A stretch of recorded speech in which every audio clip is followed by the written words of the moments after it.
Hello guys. Hello to all of you. How are you? I hope you are all are good. आप सभी अच्छे होंगे। जैसा कि आपको पता है हमारा channel study point by senior, जिसपे हम पढ़ रहे हैं art and culture plus Rajasthan geography for lab assistant course.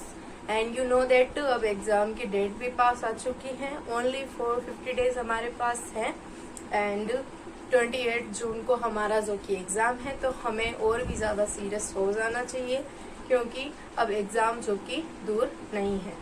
So guys, जैसे कि आपको पता है हमारे चैनल पे ज्योग्राफी के 5 टॉपिक हो चुके हैं। आज हम जो कि 6वां टॉपिक स्टार्ट करते हैं, राजस्थान में सूखा अखाल ये कर देते हैं, और उसके साथ में वो राजस्थान के लोग देवी देवता संत संप्रदाय वो चल ही रहा है। तो सूखा के बारे में आज हम पढ़ेंगे, अकाल के बारे में हम आज पढ़ेंगे। तो सबसे पहले जैसे कि सूखा, तो सूखा आपको पता है इट इज ए नेचुरल, आपको पता है ये नेचुरल प्रोसेस है। एंड आपको पता है जहाँ पे लिमिटेड रेन होगी या फिर जहाँ पे बहुत कम बारिश होगी वहां पे सूखे की स्थिति होगी, सूखे की स्थिति होगी, ड्राई एरिया होगा। लेकिन जहाँ पे वर्षा अनलिमिटेड है वहां पे क्या होगा आपको पता है, वहां बहुत ज्यादा अतिवृष्टि के कारण आपको पता है वहां पे दलदल भूमि प्रॉब्लम हो जाएगी। 3 प्रॉब्लम होती है, अतिवृष्टि, अनावृष्टि। अतिवृष्टि तो वो होती है जिसमें बहुत ज्यादा भयंकर बारिश होती है, और अनावृष्टि जिसमें बारिश तो दूर, कहीं बारिश की संभावनाएं भी नहीं दिखती है। तो आज हम पढ़ेंगे सूखा और अकाल के कारण। तो सबसे पहले प्राकृतिक कारण क्या हो सकते हैं। प्राकृतिक कारणों में सबसे पहला आता आपको पता है जलवायु, दूसरा है तापमान, फिर है वन। अब आप पूछोगे कि इससे क्या मैटर पड़ता है, तो यू नो दैट जलवायु यानी कि मतलब जो होती है क्लाइमेट्स, आपको पता है जहाँ की जलवायु पर निर्भर करता है कि वहां पे वर्षा होगी या नहीं होगी। जैसे कि शुष्क जलवायु है अपने पश्चिमी राजस्थान की शुष्क जलवायु है, तो आपको पता है वहां पे वनों की कमी भी है और तापमान भी हाई रहता है। तो जब वनों की कमी होगी तो जलवायु तो अपने आप ही शुष्क हो जाएगी, गर्म जलवायु हो जाएगी। तो वनों की कमी है, तो वनों की कमी का मुख्य कारण क्या हुआ, जल की कमी होना।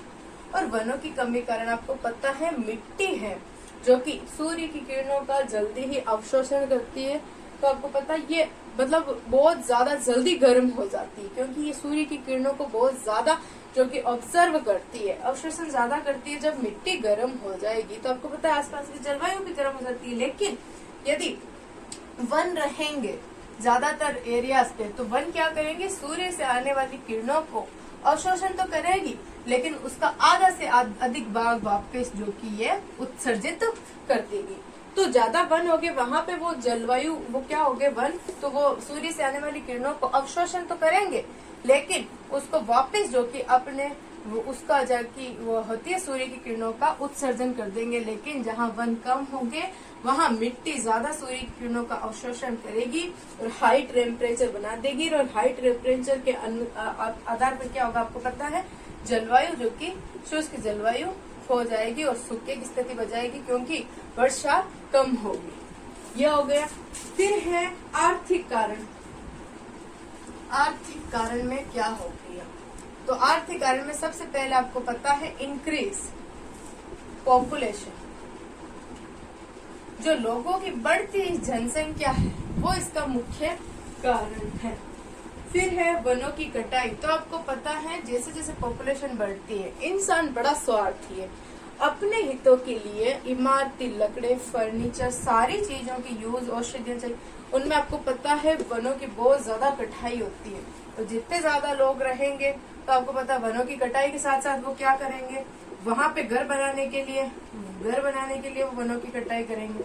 और यानी कि मतलब पॉपुलेशन बढ़ेगी तो घरों की आवश्यकता भी आपको पता ज्यादा होनी चाहिए, घर भी ज्यादा चाहिए, तो ज्यादा चाहिए कि वो क्या करेंगे, वनों को काटेंगे और वहां निवास स्थल बनाएंगे। तो आपको पता है पॉपुलेशन, वनों को काटने की वजह से जो जंतु जीव होते हैं उनके प्राकृतिक आवास भी नष्ट हो रहे हैं।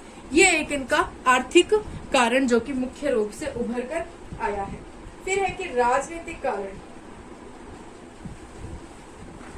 राजनीतिक कारण, तो उसमें राजनीतिक कारण में आपको पता है संसाधन, गवर्नमेंट आपको पता है संसाधन जुटाने में लगी हुई है, तो उसकी वजह से भी संसाधन, वन कटाई, खनिज शोधन, जिससे आपको पता है जितना ज्यादा खनिज शोधन होगा उससे मिट्टी की उर्वरता भी कम होगी, और वन ज्यादा कटेंगे तो आपको पता है वनों की जो जड़ें होती है उसमें बंधी हुई अपने पर्वत पठार रहते हैं, तो वो खिसकते जाएंगे और धीरे धीरे वो एक अलग ही रूप ले लेंगे। तो आपको पता चल गया सूखा व अकाल के कारण क्या है।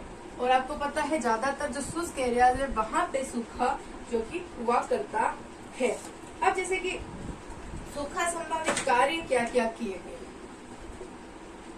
सूखा संभावित कार्य, अब हम पढ़ेंगे सूखा संभावित कार्य क्या क्या हुए हैं। तो सूखा संभावित कार्यक्रम के अंतर्गत शुरुआत हुई थी इनकी सूखे के निवारण हेतु 1974 से 1975 का जो पीरियड था उसमें जो कि सूखे को खत्म करने के लिए हुई थी। उसमें क्या हुआ था, जो अपनी सेंट्रल गवर्नमेंट है, केंद्रीय सरकार, सेंट्रल गवर्नमेंट अनुपात स्टेट गवर्नमेंट थी, उसके प्रयासों से वित्तीय सहायता, उसमें सेंट्रल गवर्नमेंट है उसमें 75% है, स्टेट गवर्नमेंट ने 25% जो कि मतलब वित्तीय सहायता की थी सूखे को मिटाने के लिए। पहली योजना ये चली।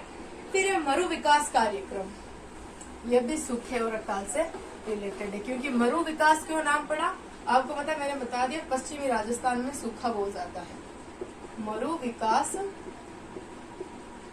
कार्यक्रम, तो मरु विकास कार्यक्रम ये है अपने 1977 से 78 के बीच का क्रियान्वित है, और ये किसके लिए चलाया गया था, 12 मरुस्थलीय जिलों हेतु, 12 मरुस्थलीय जिलों हेतु जो कि ये चलाया गया था। इस कार्यक्रम के अंतर्गत वर्तमान में ये कितों में चल रहा है, वर्तमान में ये चल रहा है 16 जिलों में। कितने जिलों में चल रहा है, 16 जिलों में चल रहा है, और 85 खंडों में, खंड अलग अलग स्तर पे बांटे गए हैं। उनमें क्या करना, सिंचाई करना, विद्युतीकरण करना, ये इसका लक्ष्य रखा गया है, ये इसका लक्ष्य रखा गया। अब हम पढ़ते हैं जलधारा योजना। अब मरु विकास की तीसरी योजना क्या है, जलधारा योजना। इसके क्या है, कब स्टार्ट की गई थी, इसका पर्पस क्या है। तो सबसे पहले जलधारा योजना, तो आपको पता है ये सेंट्रल गवर्नमेंट द्वारा है, सेंट्रल गवर्नमेंट द्वारा संचालित। किसके द्वारा संचालित है, सेंट्रल गवर्नमेंट द्वारा ये संचालित है। इसमें क्या करना है, जो सीमांत किसानों को पट्टे देना, सीमांत किसानों को उनके पट्टे देने, और ऋण के सहारे सिंचाई, ये लक्ष्य जो कि रखा गया है। फिर चौथी योजना है प्राकृतिक आपदा सहायता कोष। चौथी क्या है, प्राकृतिक आपदा सहायता कोष।